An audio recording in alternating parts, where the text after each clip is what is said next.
গোপনে দান করলে আল্লাহর রাগ ক্রোধ কমে যায়। আপনার কোনো পাপের কারণে আল্লাহ যদি আপনার উপর রেগে থাকে, আপনি গোপনে কিছু দান করে দেন, ওই রাগটা মুহূর্তেই ঠান্ডা হয়ে যাবে।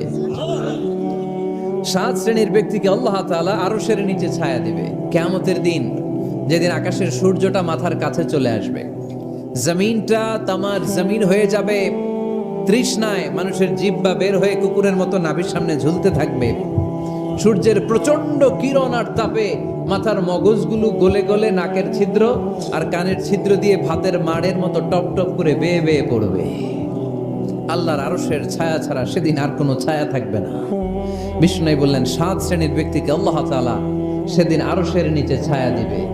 তার মধ্যে থেকে এক শ্রেণীর ব্যক্তি হচ্ছে রাজুলুন তাসাদ্দাকা বিসাদাকা ফাআখফাহা।